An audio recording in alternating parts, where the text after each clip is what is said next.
Hello everyone, welcome back to Bio World. Myself Arpita De from RIMSCON Ranchi and आज हम लोग discuss करेंगे PCB paramedical 2024 के questions, है ना, बायो के नेक्स्ट 25 सेट ऑफ क्वेश्चंस। और बायो वर्ल्ड ऐप पे सभी क्लासेस शुरू हो चुकी हैं। डिस्क्रिप्शन में ऐप का लिंक है।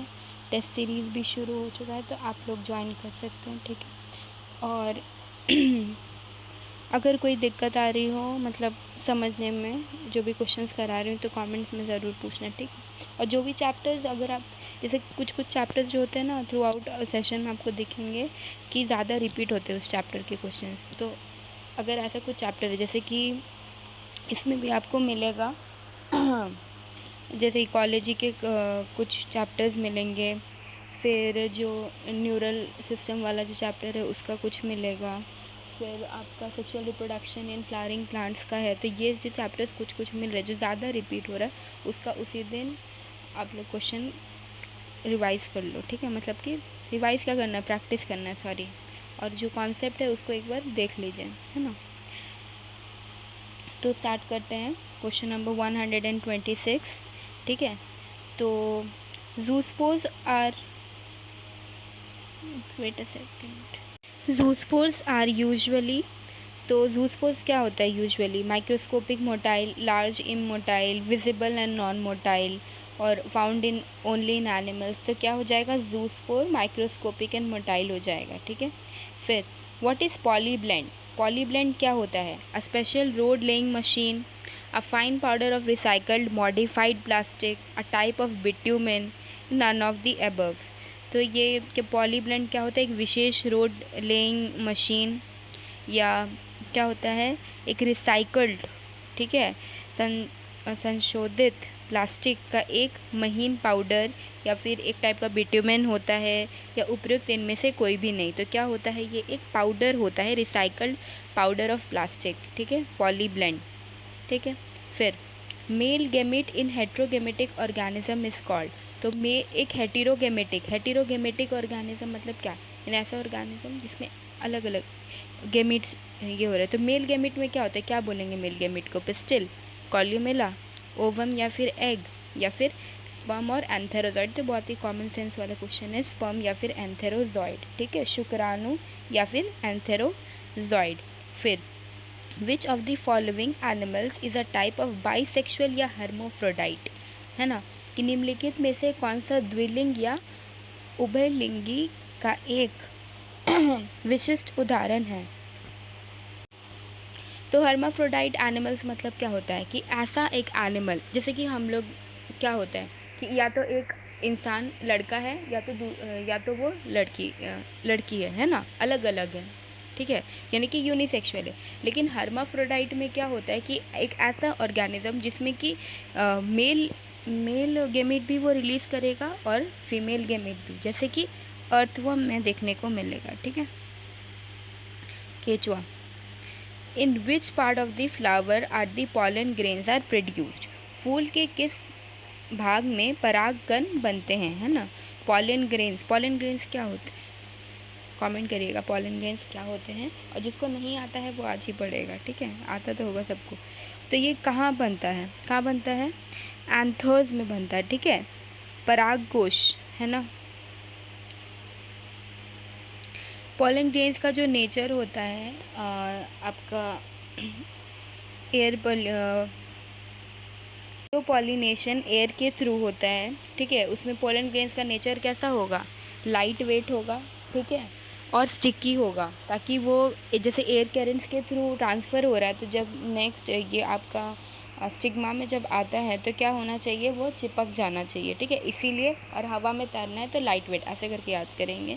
तो एयर पॉलिनेशन में क्या होगा, ये लाइट वेट होगा और क्या होगा, स्टिकी होना चाहिए, ठीक है, और अट्रैक्टिव भी होना चाहिए, तभी नहीं, ये अट्रैक्टिव नहीं होगा। जो इसमें होता है ना, इंसेक्ट्स के थ्रू होता है, उसमें अट्रैक्टिव होना चाहिए और स्टिकी भी होना चाहिए, तभी जाके ये लगता है उसमें, मतलब कि इंसेक्ट में वो चिपकता है, फिर फर्दर जाके स्टिग्मा में होगा, ठीक है। और एयर पॉल्यूशन में स्टिकी भी नहीं होता, ये भी गलती हो गया था, नॉन स्टिकी होता है, ठीक है। इंसेक्ट में अट्रैक्टिव होना चाहिए, पॉलन ग्रेन्स जो इंसेक्ट्स के थ्रू होता है, और स्टिकी होना चाहिए, और एयर वाले में क्या होना चाहिए, लाइट वेट होना चाहिए, ठीक है, ये इंपॉर्टेंट है। फिर how can refractive defects of the I be corrected today apart from glasses.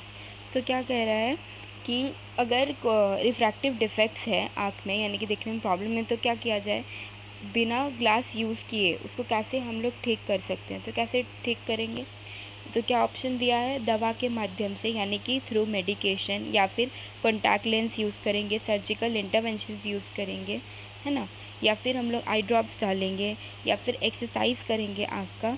तो क्या करेंगे, कॉन्टैक्ट लेंस यूज़ करेंगे और सर्जिकल इंटरवेंशंस यूज़ कर सकते हैं, ठीक है, ये सब यूज़ कर सकते हैं। फिर पूछ रहा है what is the approximate length of the Ganga river. तो गंगा नदी की जो अनुमानित है ना, अप्रॉक्सीमेट लंबाई कितनी होनी चाहिए, 1000, 4000, 2500 या फिर 8000। तो 2500 के से किलोमीटर से थोड़ा सा ज़्यादा होता है, लेकिन अप्रॉक्सीमेट क्या हो जाएगा, 2500 किलोमीटर्स, है ना। फिर with in how many hours after death should the ice be remove for donation. मरने के कितने घंटे बाद के भीतर आँखों का दान हो जाना चाहिए, है ना, निकाल लेनी चाहिए आँख, मतलब कि उसको जो बॉडी है उसे निकाल लेना चाहिए। तो कितना, 4 to 6 आवर्स के अंदर, है ना, ये होना चाहिए। फिर what remains confidential in I donation process. तो कॉन्फिडेंशियल मतलब क्या होता है, गोपनीय, यानी कि जैसे कि आप लोग नर्सिंग की तैयारी या किसी भी मतलब कि मेडिकल फील्ड में आना चाहते, तो ये जो वर्ड है कॉन्फिडेंशियल, ये बहुत ही इम्पॉर्टेंट है। यानी कि हमें क्या करना होता है, जो एक पेशेंट है उसका, जिसका हम लोग केयर कर रहे हैं, ठीक है, उसका जो कोई भी चीज़ है हमें किसी और के साथ डिस्कस नहीं करनी होती है, apart from the health workers जो साथ में आपकी जो टीम है उनके साथ आप कर सकते हैं, लेकिन उनको छोड़ के किसी के साथ भी ऐसे डिस्कस नहीं करना चाहिए, यानी कि गोपनीय रखनी चाहिए। उसकी जो बातें, यानी कि पेशेंट की जो बातें, वो आपस में ही रहनी चाहिए, किसी और जगह नहीं जानी चाहिए, उसको कहते हैं कॉन्फिडेंशियल, ठीक है। तो आई डोनेशन जो प्रोसेस है उसमें जो बात रिमेंस कॉन्फिडेंशियल, व्हाट रिमेंस, क्या हम लोग को कॉन्फिडेंशियल रखना है, तो क्या है, उसकी जो आइडेंटिटी है, यानी कि जो देने वाला है, यानी कि जो डोनर है या फिर जो रिसिपेंट है, उसका जो आइडेंटिटी है वो कौन है ना, ये सब हम लोग को कॉन्फिडेंशियल रखना है, ठीक है। ये सब डिस्क्लोज़ नहीं होना चाहिए, पता नहीं चलना चाहिए, ठीक है, बाकी लोग। फिर what does a prism do to the incident white light. जैसे कि बोल रहा है प्रिज्म, सबको पता होगा इस टाइप का होता है, ठीक है।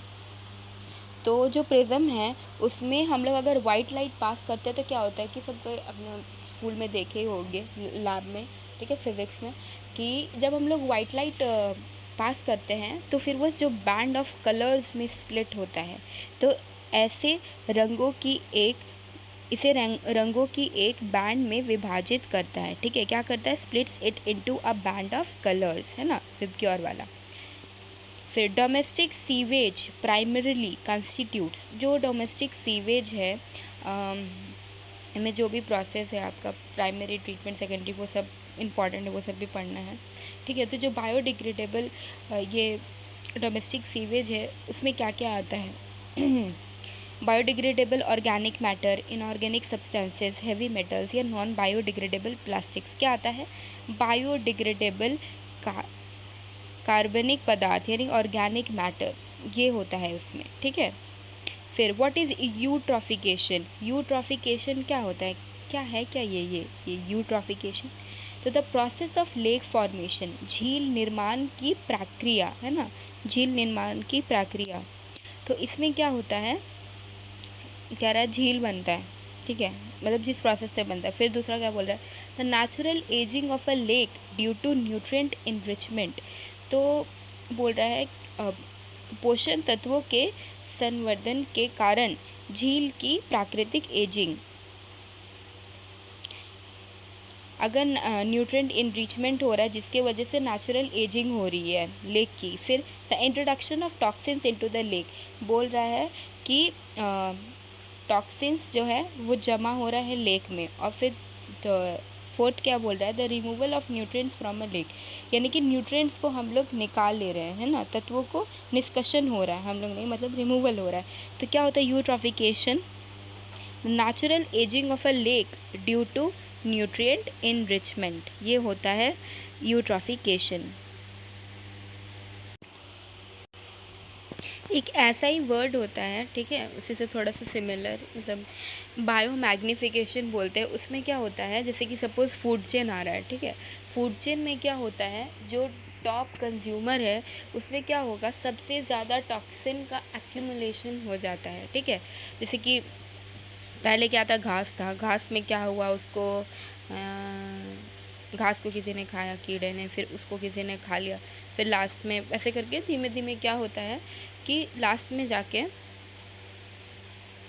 उसको हम लोग क्या करते हैं, जो टॉप कंज्यूमर है, जैसे कि हम ही लोग टॉप कंज्यूमर हो गए, तो वो जब उसको लेता है तो क्या होगा कि सबसे ज़्यादा टॉक्सिन उसमें जाएगा। तो इसमें क्या हो रहा है, बायो मैग्निफिकेशन। मैग्निफिकेशन मतलब क्या, कि हम लोग किसी को जूम करके ऐसे याद रख सकते हैं, जूम करके कुछ चीज़ देख रहे हैं, मैग्नीफाई करके ज़्यादा, तो वैसे ही टॉक्सिन का मैग्निफिकेशन, बायो मैग्निफिकेशन उसको कहते हैं, ठीक है। फिर what does the central nervous system include, तो सेंट्रल नर्वस सिस्टम क्या इंक्लूड करता है, brain, spinal cord, nerves, ganglia, skeletal muscle, smooth muscle, visceral organ and smooth muscle. क्या होता है, क्या होता है, ब्रेन एंड स्पाइनल कॉर्ड जो होता है वो आपका क्या हो जाएगा, सेंट्रल नर्वस सिस्टम के अंदर आता है, ठीक है।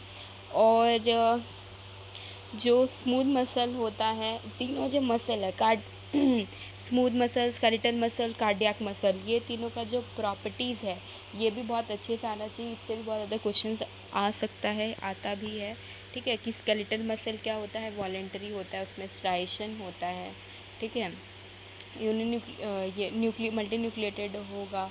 फिर स्मूथ मसल क्या होगा कि यूनिन्यूक्लिएटेड होता है, स्मूथ होता है, इनवॉलेंट्री होता है, नो स्ट्राइशंस, यानी कि कोई भी धारी जैसा जो इस टाइप का होता है वो नहीं मिलेगा आप लोग को।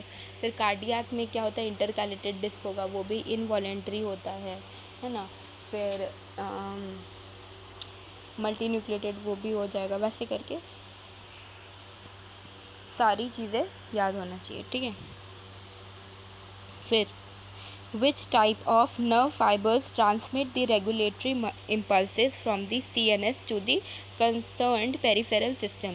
मैंने बताया था एफरेंट क्या होता है, इफरेंट क्या होता है। एफरेंट मतलब क्या होता है, जो आपका टिश्यू से है ना या फिर ऑर्गन से वो लेके जा रहा है CNS में, ठीक है, ये हो गया एफरेंट ऐसे।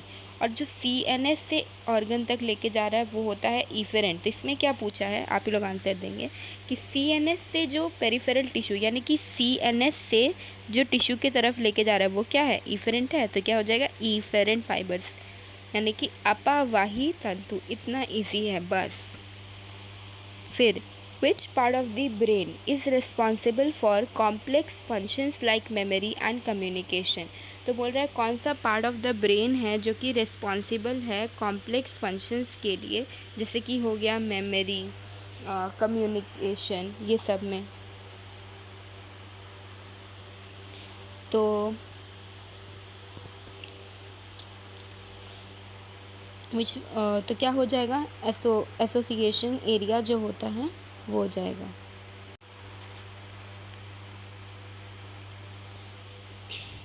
फिर the average duration of the cell cycle in human cell in culture is.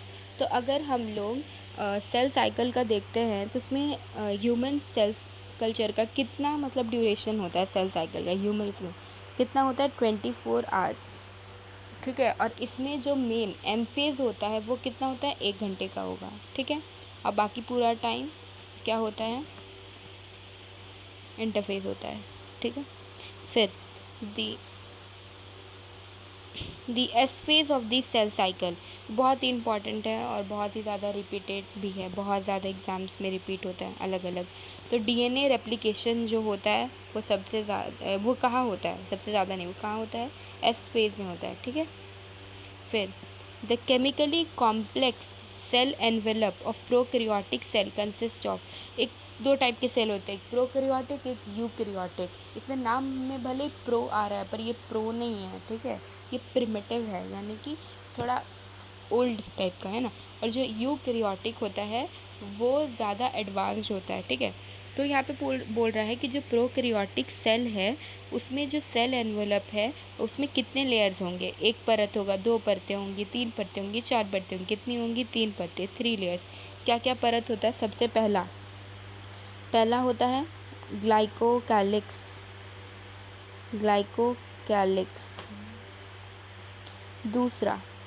दूसरा क्या होता है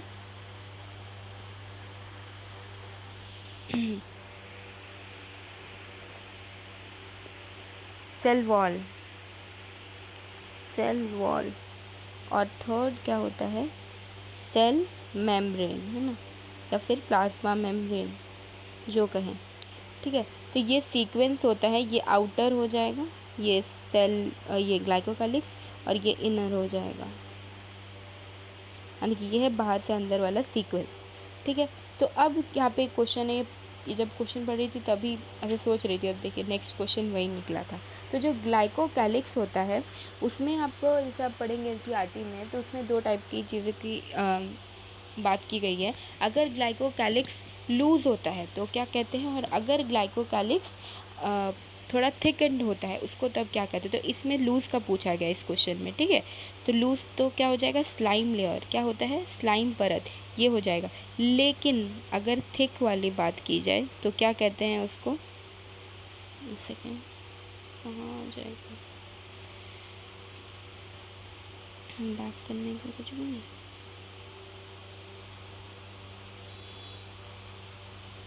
अगर वो थिक हो गया तो क्या कहेंगे, कैप्सूल, ठीक है, कैप्सूल कहते हैं। फिर what was the method used by the Chipko activists to prevent tree felling। तो चिपको कार्यकर्ताओं ने पेड़ों की कटाई को रोकने के लिए क्या तरीका अपनाया। तो जैसे कि नाम में ही है चिपको, तो क्या करेगा, हग करेगा, यानी कि पेड़ों को गले लगाना, इस, ठीक है। ये सब नहीं कि मुकदमा दायर करना, फाइलिंग लॉसूट, ब्लॉकिंग रोड, सड़कें जाम करना, स्टार्टिंग अ हंगर स्ट्राइक, भूख हड़ताल शुरू करना। क्या, जैसे कि नाम है चिपको, तो कैसे याद रखेंगे, हगिंग द ट्रीज, ठीक है। What is the result of syngamy, ठीक है। तो बोल रहा है योगमक संलयन, यानी कि सिनगेमी का परिणाम क्या होता है, डिप्लॉयड जाइगोट, है ना, द्विगुणित युग्मनज का निर्माण। अगर कुछ पढ़ने में मतलब गलती हो रहा था, आई एम रियली सॉरी, ठीक है। तो ये होता है, और ये किसके अंदर आता है, डबल फर्टिलाइजेशन में है, ठीक है। एक सिनगेमी हो जाएगा और एक क्या होता है, PEN फॉर्मेशन होता है, यानी कि प्राइमरी एंडोस्पर्मिक न्यूक्लियस। ये कैसे होता है, तो वो भी इम्पॉर्टेंट है, प्राइमरी एंडोस्पर्मिक न्यूक्लियस।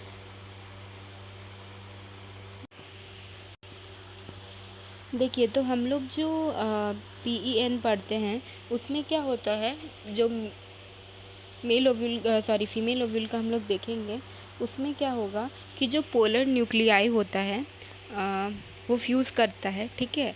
और फिर हम लोग को पता है जो मेल गैमेट्स होता है उसमें से दो, मतलब कि दो मेल गैमेट आता है, उसमें से एक तो बनाता है जाइगोट, और एक पोलर न्यूक्लियाई के साथ फ्यूज़ करके क्या बनाता है, PEN, प्राइमरी एंडोस्पर्मिक न्यूक्लियस, ठीक है, ये इम्पॉर्टेंट है। फिर what is the most widely used method for removing particulate matter from thermal power plant exhaust। तो अगर हम लोग थर्मल पावर प्लांट से पर्टिकुलेट मैटर रिमूव करना चाहते हैं तो सबसे ज़्यादा वाइडली मतलब कौन सा यूज़ किया जाता है सबसे ज़्यादा, scrubber, cyclone separator, air filter, या फिर इलेक्ट्रोस्टैटिक प्रेसिपिटेटर। तो कौन सा होता है, इलेक्ट्रोस्टैटिक प्रेसिपिटेटर, ये होता है, ठीक है। फिर what structures are found in the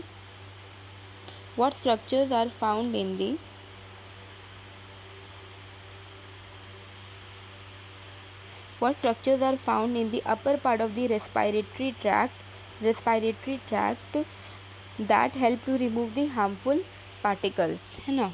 तो बोल रहा है ऐसा कौन सा स्ट्रक्चर होता है रेस्पिरेटरी ट्रैक्ट में जो कि हार्मफुल पार्टिकल्स को रिमूव करने में हेल्प करता है। तो कौन सा स्ट्रक्चर होता है, सीलिया होता है, ठीक है, सीलिया होता है इस टाइप का, ठीक है। फिर which gas can be removed by scrubber, S से स्क्रबर, एस से SO2, है ना, sulphur dioxide. What is the size of the particulate matter, what size of particulate matter is considered most harmful to human health according to CPCB, central pollution control board. इसका जो ये है ना CPCB का, ये याद रखिएगा, ठीक है, फुल फॉर्म हो सकता है पूछ दे, ठीक है। तो सबसे ज़्यादा हार्मफुल कौन सा होगा, 2.5 माइक्रोमीटर और लेस, यानी कि जितना छोटा साइज़ उतना ज़्यादा उसका प्रोबेबिलिटी है कि वो। इसी के साथ ये वाला सेशन भी कंप्लीट होता है, सारे क्वेश्चंस कंप्लीट हो गए इसके, ठीक है। तो अगर कोई दिक्कत होगा तो प्लीज़ मैसेज करिए, मतलब कि कमेंट करिएगा, ठीक है। और बायो वर्ल्ड ऐप की सभी क्लासेस शुरू हो चुकी है, डिस्क्रिप्शन में ऐप का लिंक है, वहाँ से ज्वाइन कर सकता है। Thank you so much.